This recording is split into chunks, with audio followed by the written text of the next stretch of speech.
سواك والعباية عارض عيبك لا شابني قصور لك حكاية تغرب الفضل ما لاش مسيتو. What's going on, gang? How you ready for another Reddit stories? It will help more if you can like, share, and subscribe. First story. My girlfriend lied about her past.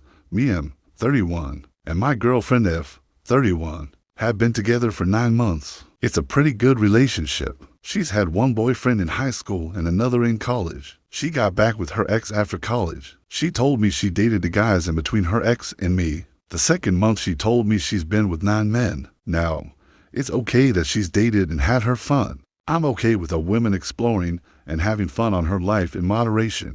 In college she frequented bars and went to a school down south where cocaine was often around. That's fine, whatever, but I usually flag that. Although 8 months into the relationship, she told me a story going to Vegas and had fun with a guy. I thought it was a little hot, to be honest. Then I started to recount in my mind how many guys she's been with and realized it's 11. I was blindsided and felt incredibly foolish. I asked her why she lied about something so silly. She says because when I told you 9 you had this smile and shock on your face. I didn't want to change it and didn't think it'd come up. I thought, wow, aren't I a dang sucker? I forgave her. It's not that she slept with 2 more people, but it's the principle. She lies. In the beginning of the relationship she's even told me of her ex, who was a compulsive liar, and that's why she broke up with him. Am I over-exaggerating, or am I valid to feel hurt and foolish over this lie? First response: it is like American Pie for real. Take the number they give you, multiply it by 3. Second response: multiply by 3, divide by 1, then add 5. Third response: divide by 1, brought to you by Department of Redundancy Department. Fourth response: there are 2 types of people in the world. Those who can form conclusions from incomplete data. Second story. I-24F, blacked out and slept with a C-suite, executive 51M, at work, and I have no idea how to proceed. I've never done anything like this. Please don't just tell me I fucked up by drinking. I know I did. Don't beat a dead horse. I usually don't drink at work and everyone else does, and this time, I think it was a combination of a bit of peer pressure and the fact that I'm going through a lot in my personal life. I will never drink at work again. I'm an idiot. I get it. Edit.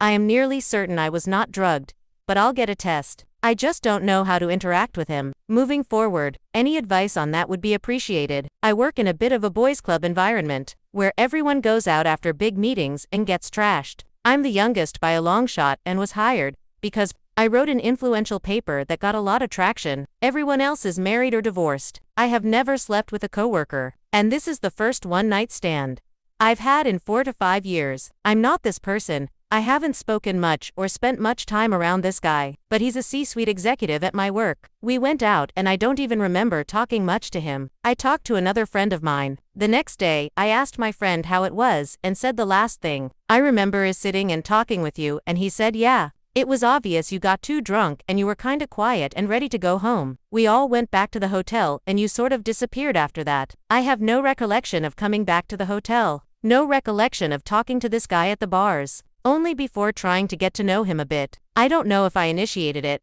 but that would be out of character. He's got a wife and kids. I was wearing a shirt that is difficult to unbutton, sober, but I woke up in my own bed with it off. It seems like, based on text records, that this occurred maybe 3 a.m. or so. The next day, C-suite executive calls me and says I left something in his room. He says be sure that I don't text him about this, call him, tell him how good it was, or anything, because he can't ruin his relationship with his wife. He said this all has to be kept a secret. He said he will discreetly give me back my item the next time we see each other later this month. What the hell do I do? Part of me wants to ask him what happened. I'm dying to know. I can't stop thinking about it. How did I get to his room? How did I get back to mine? Who initiated? Did I fall asleep? Was I active, or did I just lay there? Did he finish? Where? I have so many questions. I understand that this could be assault, but I don't really want to move forward with HR, etc., because what if I initiated it? I don't want to ruin his life, and I don't want to ruin my reputation. What if he hates me after this or doesn't see me as worth anything professionally? I think it will be easy to keep this quiet and sweep it under the rug, but I don't know how to interact with him. Is it a bad idea to ask him what happened and all those other questions? I am mostly just embarrassed and sad. I don't know what happened, but I don't feel violated. I know I wouldn't have made that choice sober, But there's no evidence of violence or force, so it's my own drunken mistake. I was trying to get to know him a bit since we have never spoken and he is influential in our industry, so maybe he mistook it as flirting. First comment. Is there any way request the security footage of the hotel? Around the time you came back? This whole situation is really bizarre and not your fault. I don't want to scare you, but if this guy roofied you, you don't even know if it was just him and he's only acting this way, calling you and telling you this story to make everything seem more normal. I wish you all the best. I'm sorry this is happening. A response to the comment. Thank you. And I don't think hotels give footage unless there's police involved. Second comment. A possible way to get the footage without filing a police report, if you do not want that, is to hire a lawyer and have them simply request the footage on legal letterhead. It has zero legal teeth, but it seems official. And it is a form of social pressure that many people cave to, because they consider it to be from an authority figure. In the meantime, I would ignore this executive completely, not acknowledge him or his existence in any way. If he gives you your item, just nod, don't look at him, and put it away. Yes, this goes in line with the discretion he's asking for. But it also protects you. And make sure that if you need to start a case against him, your interactions with him will not bring doubt to the validity of your case. I hope you get the answers you are looking for. And I just want to say, if you decide to just let this all go and move on, that's okay too. It's your life. You're the one who has to live it. Third comment. Don't pretend. But you can just ask the hotel for footage yourself, in a letter if needed, or via a phone call to the manager. Less likely it will work by cheap as a first try. If they say no, you can tell them that you'd really prefer to handle this quickly and discreetly with you directly rather than involving your lawyer or taking it further. That gives them a little incentive to work with you. Third story. Husband 34M left me 30 TF on maternity leave for his exy. My husband of 5 years had an affair while I was pregnant and postpartum and now wants a divorce. We've been married 5 years and had a planned pregnancy with our first child. My husband began acting distant and didn't want any intimacy with me. He also spent any free time away from home golfing or hanging out with his friends. He was not all in for months, and after our son was born, admitted he was having an affair with an ex. He never apologized or wanted to fix things and go to counseling.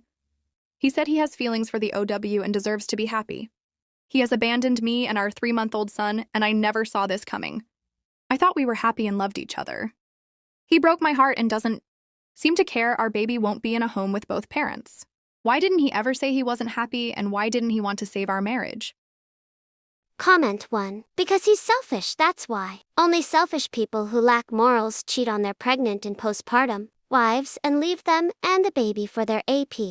I know you are going through so much pain right now, but please don't worry about the reasons why he did what he did, and focus on getting yourself a solicitor, and see what your options are. You deserve so much better. Comment 2. He faked it, because that's what narcissists do. They disregard other people's well-being for their own personal wants, and don't care about the damage they do in the process. So he starts his child's life off with betrayal and abandonment and hardship. He's a terrible human being. Comment 3. He sounds like an absolute douche, and a childish one at that.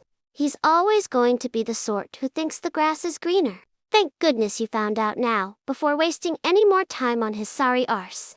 Comment 4. Take him for all he's worth. Get into some therapy. I'm so sorry you're having to deal with this. Just know she'll do the same thing to him. Cheater's gonna cheat. Hey gang, I hope you enjoy these Reddit stories. If you enjoy these stories and you like me to post more, let me know in the comments. Stay blessed, gang. If you like the stories, feel free to hit the like button, share, and subscribe.